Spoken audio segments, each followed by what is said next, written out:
bisa mengatakan say no diskriminasi dengan meningkatkan kesadaran dan memperdulikan hak penyandang disabilitas. Saya ingin tetap hidup, tetap ingin merasakan hal-hal yang dirasakan oleh orang-orang normal gitu. Cuman masyarakat ketika ada untuk ruang disabilitas, mereka belum bisa memahami bahwa itu tempat disabilitas. Mereka memakai fasilitas yang ada. Paling tidak kita harus menghargai, memberi kesempatan yang sama, tidak mengucilkan, tidak membuli. Halo semuanya, hari ini kami mau mengajak teman-teman semua untuk melihat lebih dekat tentang disabilitas dan kehidupan mereka di sekitar kita.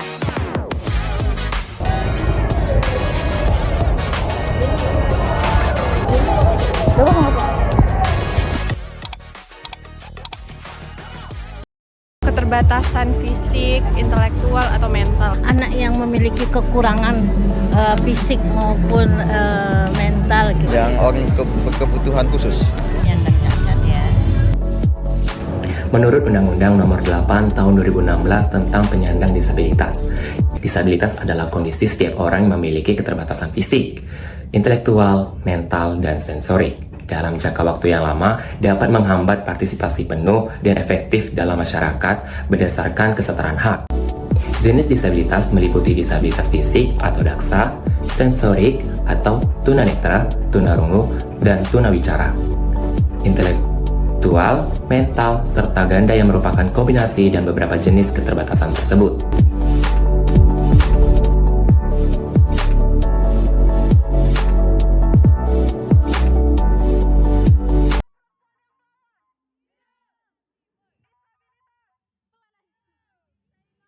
Bisa mengatakan say no diskriminasi dengan meningkatkan kesadaran dan memperdulikan hak penyandang disabilitas.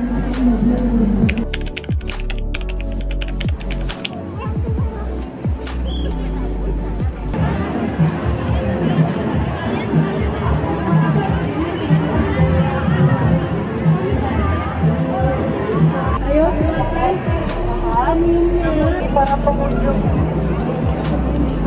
Melalui peran kita bersama, yakni menyapa dan memperlakukan semua orang dengan setara, dengan kesadaran dan pengelolaan penyandang disabilitas.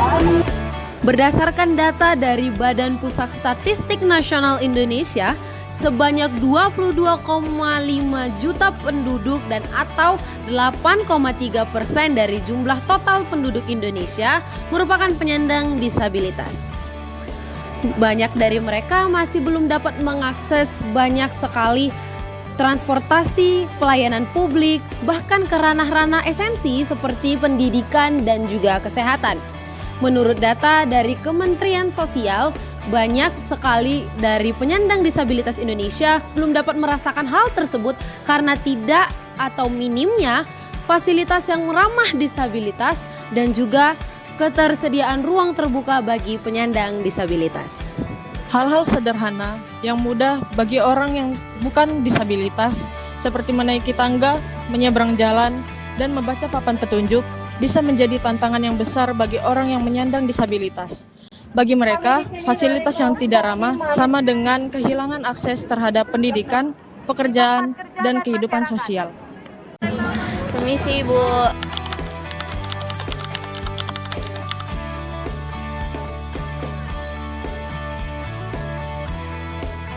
Anak saya itu kebetulan dia kurang cakap satu, belum bisa membaca, belum bisa berhitung, belum bisa belajar. Dia memang membutuhkan perhatian gitu lebih banyak. Makanya saya sering mengatakan kepada orang-orang ketika melihat anak saya, tolong perhatikan anak-anak seperti ini gitu.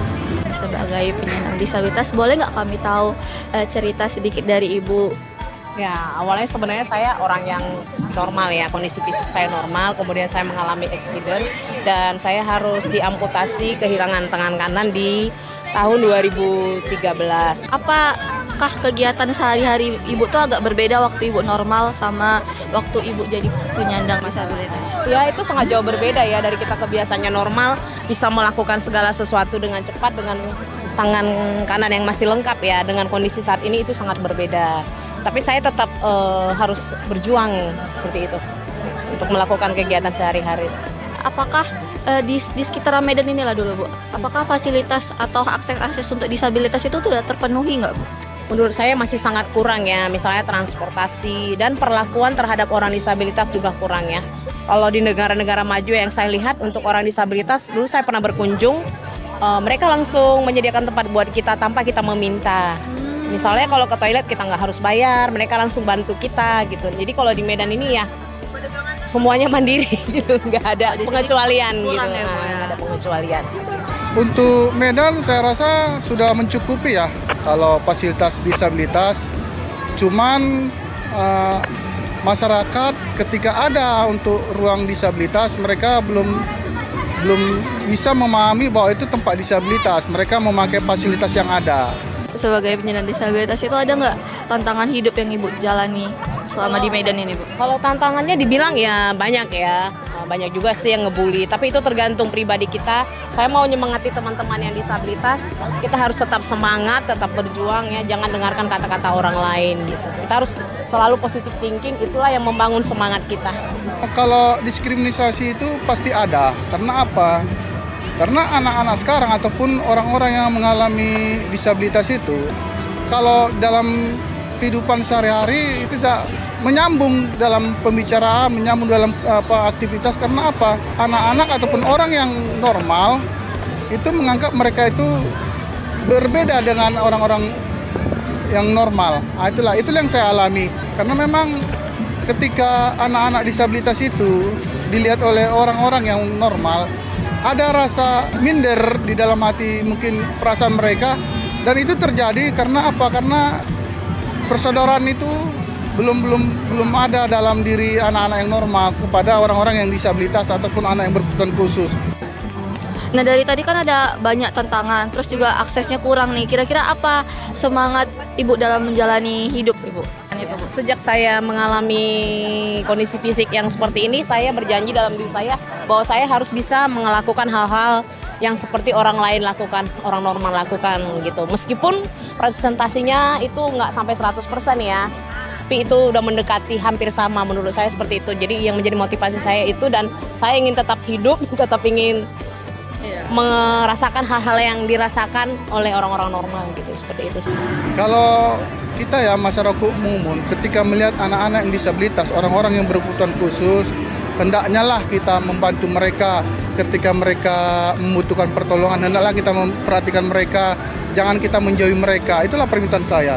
Kita perhatikan anak-anak yang berkebutuhan khusus, anak-anak disabilitas, karena mereka secara manusiawi, secara hati nurani mereka tidak ingin seperti itu gitu loh. Iya, mereka ingin yang seperti orang-orang yang normal gitu. Perbedaan itu bukan pada kemampuan, melainkan kesempatan. Ketika lingkungan dibuat inklusif dan setara, semua orang, baik penyandang disabilitas maupun tidak, dapat menikmati hidup yang lebih baik dan bermartabat.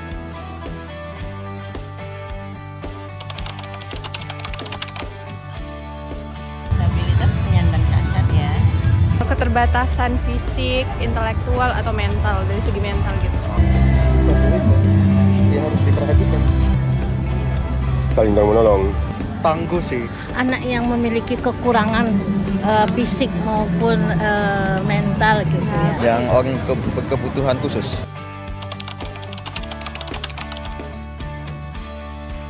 Kayaknya belum ya, karena enggak, fasilitas umum itu di mana-mana ada untuk khusus disabilitas, enggak semua. Menurut kakak belum, soalnya masih banyak orang disabilitas itu masih payah tuh dalam menjalani sehari-hari jika kayak fasilitas umum atau menjalani sehari-hari gitu. Kalau menurut saya sih belum terpenuhi sih di sekarang. Sudah ada tapi belum terpenuhi. Kalau di CFD ini menurut saya sih belum ya, karena belum nampak fasilitas untuk disabilitas. Sebenarnya pemerintah kan sudah memberi kesempatan yang sama kepada anak-anak disabilitas ini dengan semua sekolah itu wajib ya menerima mereka apabila mereka ingin bersekolah. Jadi dan mereka bisa mendapatkan pendidikan tidak khusus gitu ya, bisa bergabung dengan anak-anak yang normal, tapi dibutuhkan pendampingan tentunya, harus paling tidak gurunya harus bisa mendampingi dia selama kegiatan pembelajaran gitu.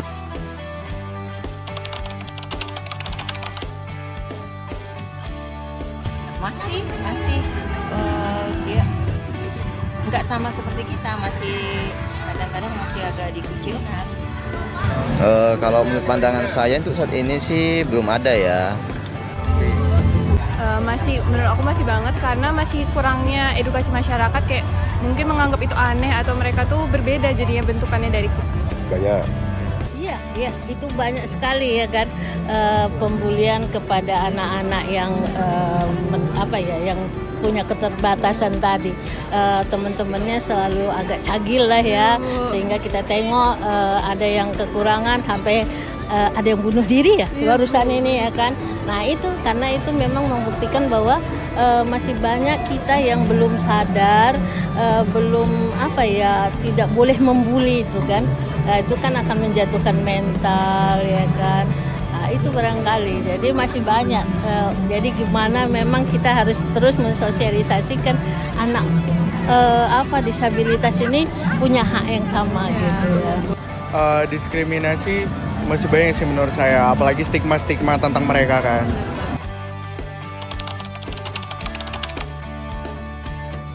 Disamakan dengan yang normal, yang biasa. Saya hanya bisa membantu mungkin kok misalnya dia berkebutuhan khusus kayak tidak bisa melihat, paling menunjukkan arah sih kok itu kok. Saya itu sih yang bisa saya bantu. Mungkin dengan menambah edukasi seperti ini, kalian sosialisasi, habis itu juga mungkin dengan kita mengajak mereka untuk ikut ke dalam misalnya proyek-proyek kita, kayak kita libatkan mereka gitu secara langsung. Apa yang ada yang bisa kita bantu lah untuk mereka ini. Memberi mereka ruang, tidak merendahkan mereka dan menghargai mereka sih. Memberikan kesempatan yang sama kepada mereka seperti anak-anak yang lain gitu ya. Paling tidak kita harus menghargai, memberi kesempatan yang sama, tidak mengucilkan, tidak membuli, sehingga ya mereka tetap harus dihargai sebagai makhluk ciptaan Tuhan gitulah. Demikianlah orasi yang dapat kami sampaikan kepada setiap pengunjung Car Free Day Kota Medan 2025. Semoga setiap orasi dan setiap informasi yang kami sajikan dapat memberikan dampak sedikit banyaknya kepada pengunjung CFD pada hari ini.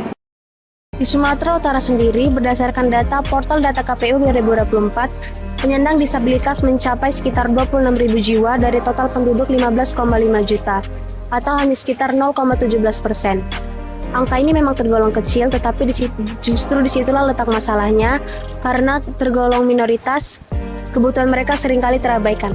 Penyandang disabilitas juga memiliki hak yang sama untuk memperoleh pendidikan yang setara dan inklusif. Lingkungan perguruan tinggi seharusnya menjadi ruang yang mendukung semua mahasiswa tanpa terkecuali, termasuk mereka yang memiliki keterbatasan fisik maupun sensorik. Di Universitas Sumatera Utara sendiri telah tersedia layanan disabilitas melalui unit layanan terpadu atau ULT yang tengah dikembangkan, termasuk rencana penyusunan kurikulum yang lebih ramah bagi penyandang disabilitas. Beberapa fasilitas fisik seperti jalur landai, toilet khusus, dan whiteboard juga telah tersedia di beberapa fakultas dan di gedung utama kampus. Namun penerapannya masih belum merata di sekitaran USU. Beberapa fasilitasnya masih diketahui rusak, tertutup, atau bahkan tidak berfungsi sebagaimana mestinya. Hingga kini, mahasiswa penyandang disabilitas di USU masih jarang ditemukan, yang menunjukkan bahwa inklusivitas kampus masih perlu diperkuat agar tataran penyedia fasilitasnya baik. Tapi teman-teman, bukan hanya mereka yang wajib menyediakan fasilitas, kita juga harus turut dalam menjaga dan menggunakannya dengan benar. Seperti dengan tidak parkir di area khusus disabilitas, tidak menggunakan toilet disabilitas secara sembarangan, dan tidak menghalangi jalur landai. Sebaliknya, kita bisa mengingatkan orang lain dan membantu jika dibutuhkan. Karena pada akhirnya, fasilitas disabilitas bukan hanya soal akses, tapi bagaimana cara kita menciptakan lingkungan yang inklusif bagi setiap orang.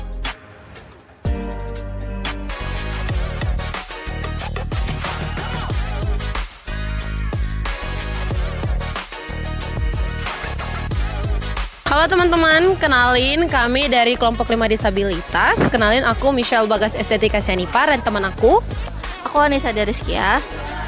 Dan hari ini kita mau tanya-tanya nih sedikit tentang disabilitas. Sebelumnya boleh perkenalan nama dan fakultasnya dari mana? Nama aku Askan Nadira, aku dari Fakultas Hukum.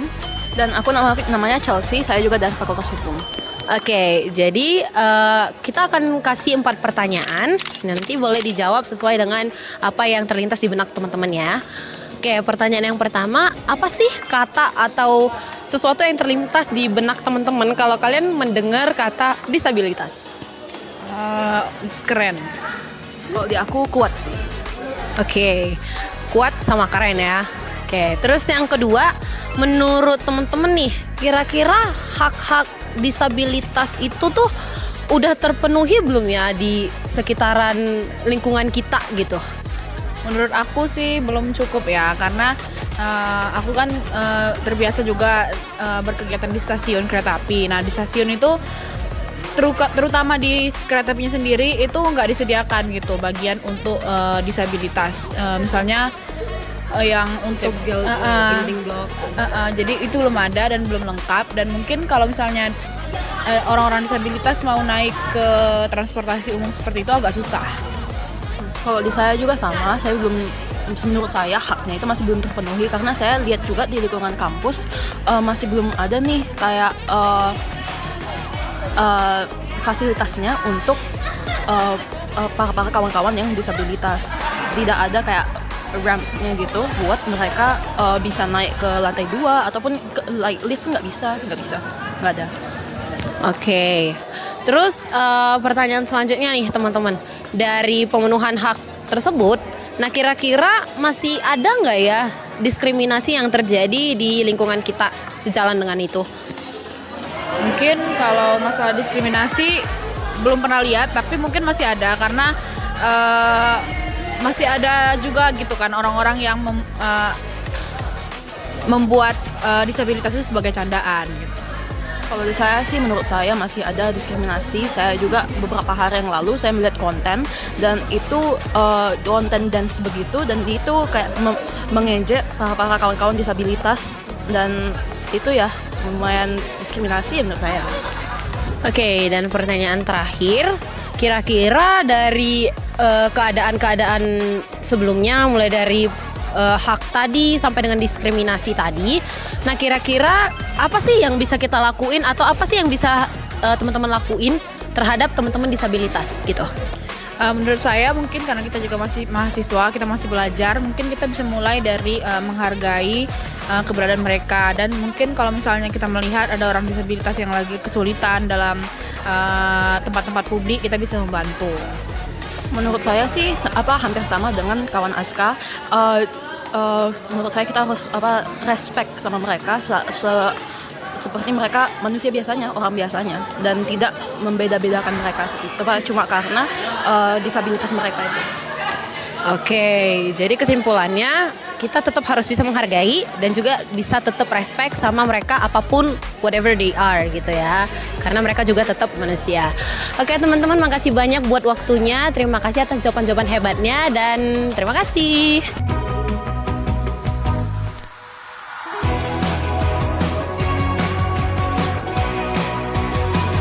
Beberapa mal besar di Medan dan kota lainnya mulai menunjukkan perkembangan positif dengan menyediakan lift dan toilet khusus.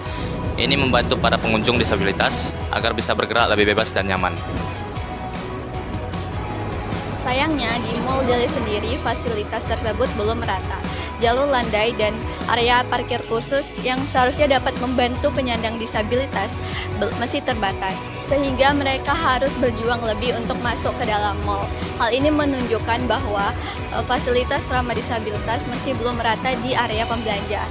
Namun, fasilitas fisik saya tidak cukup.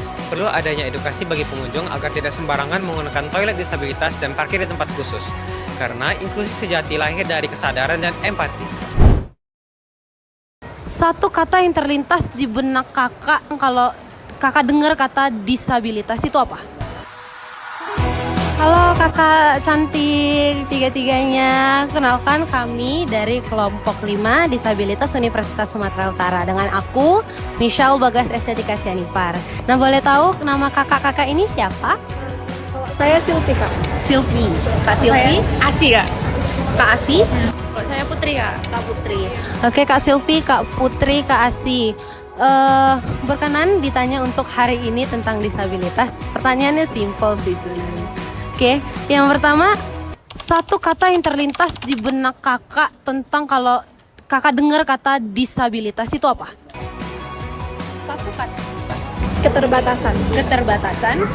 Kalau Kak Asi? Sama sih kak. Keterbatasan juga. Kak Putri? Penyakit sih kak. Penyakit. Ya.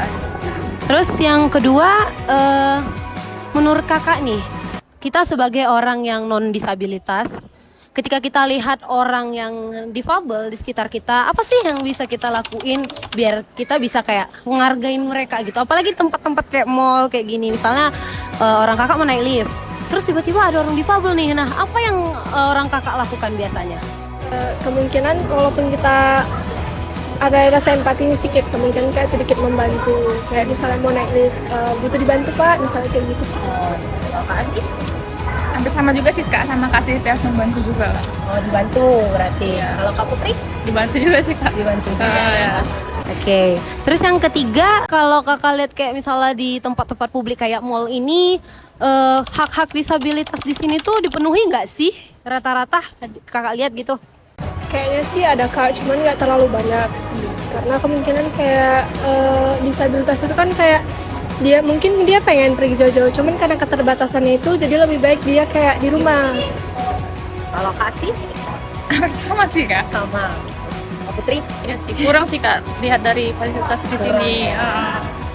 Terus yang keempat, pertanyaan terakhir nih.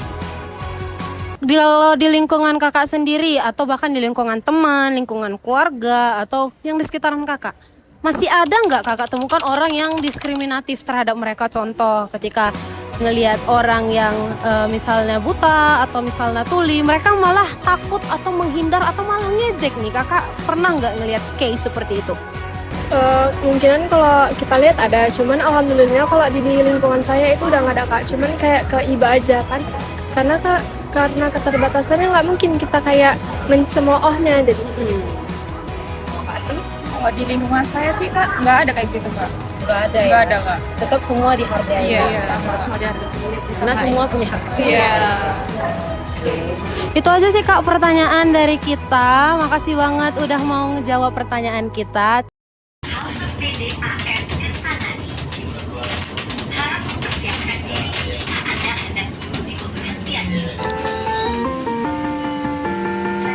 Transportasi umum seperti bus di Indonesia menjadi tantangan terbesar bagi penyandang disabilitas. Dikarenakan banyak di Indonesia belum adanya ruang untuk kursi roda, rem, dan juga pengumuman audio visual untuk tunanetra dan tunarungu. Namun pada bus listrik Medan telah tersedia fasilitas yang ramah disabilitas, seperti bangku khusus prioritas dan ruang untuk pengguna kursi roda. Dan juga telah tersedia fasilitas visual dan audio untuk membantu penumpang tunanetra dan tunarungu untuk mengetahui rute selanjutnya. Penyandang disabilitas di ruang publik harus diperlakukan dengan semestinya. Mereka tidak pernah meminta untuk diistimewakan. Mereka hanya ingin diperlakukan dengan setara dengan yang lain. Seperti bebas untuk keluar masuk, mengurus dokumen, dan sebagainya. Namun pertanyaannya sekarang, apakah Kota Medan sudah melakukan tanggung jawab ini? Atau pelayanan inklusif masih terhenti pada papan tanda dan fasilitas yang jarang digunakan?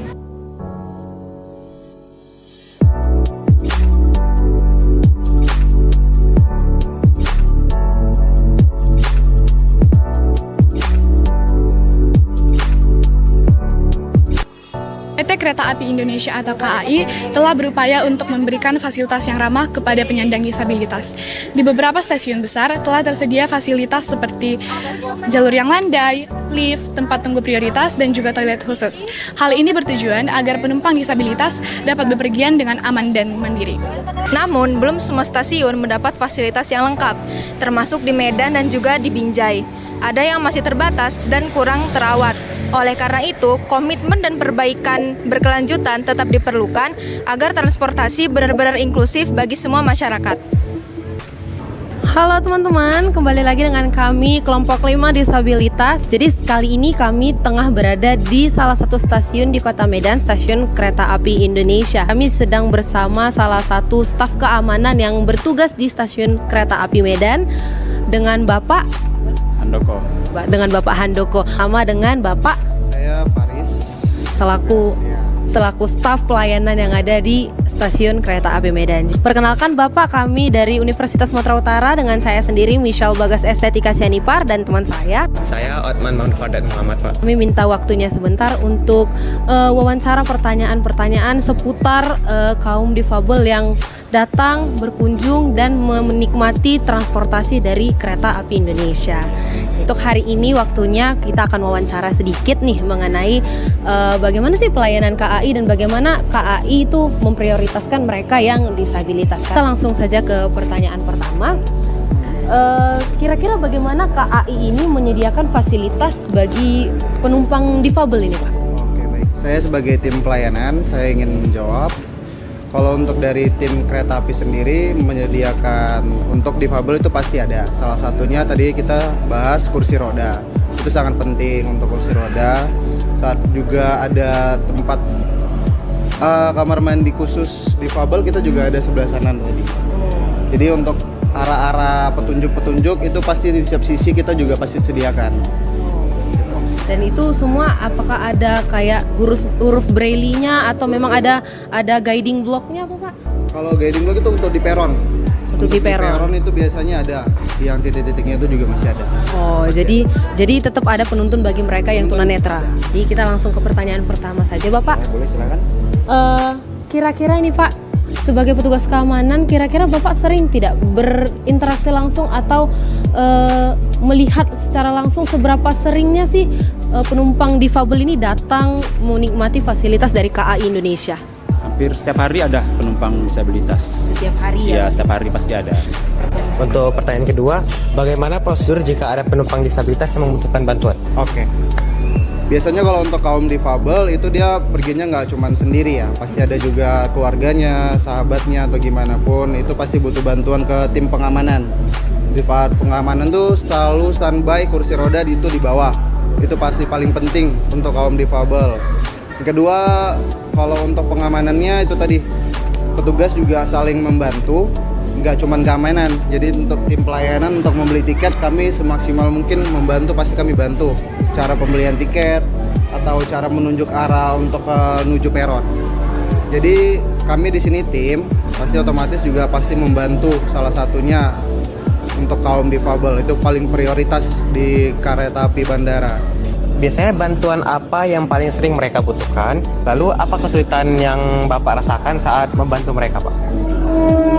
Bantuannya seperti kursi roda gitu. Kalau kesulitannya kita terkendala di petugas, kurang petugas. Karena kan biasanya itu ada keberangkatan, ada kedatangan gitu, tabrakan. Iya. Tantangan paling yang saat ini yang kita tahu juga pasti dari segi bahasa, dari segi itu paling jadi tantangan buat kami, karena kan difabel itu paling nggak cuman kursi jalan atau apa, mereka paling berbicara tapi kita agak sulit mengerti. Jadi tantangan terbesar paling kami di pembahasan. Apa harapan Bapak ke depan untuk pelayanan ramah disabilitas di KAI? Untuk harapan saya pribadi dan perwakilan tim pelayanan, kalau untuk kaum difabel ada khusus sekolah atau khusus kayak bahasa yang jelas untuk meringankan juga untuk tim pelayanan dalam mengendal situasi urgent. Harapannya semoga kaum difabel bisa senang naik kereta api, bisa sering-sering naik kereta api supaya kita juga nggak dari kaum normal, dari difabel juga pasti kita turut merasakan gitu. Semoga ditambah lagi fasilitasnya, ya termasuk kayak kursi roda gitulah. Oke, itu saja yang dapat kami tanyakan, Bapak. Nah, begitu dia keterangan dari Bapak Faris selaku staf dari pelayanan KAI stasiun di Medan ya.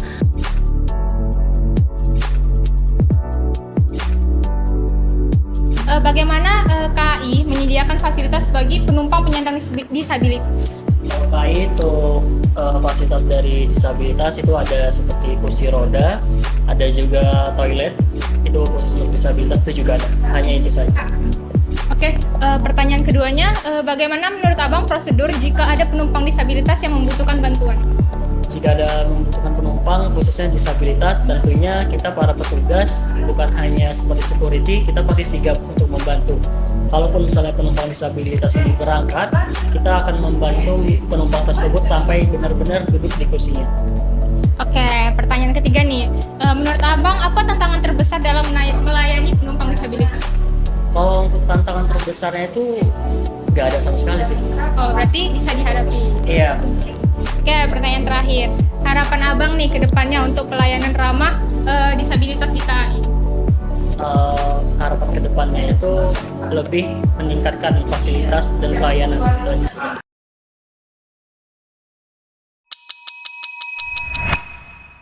Disabilitas 5 sukses.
Demikian salam hangat dari kami, kelompok 5 disabilitas Universitas Sumatera Utara.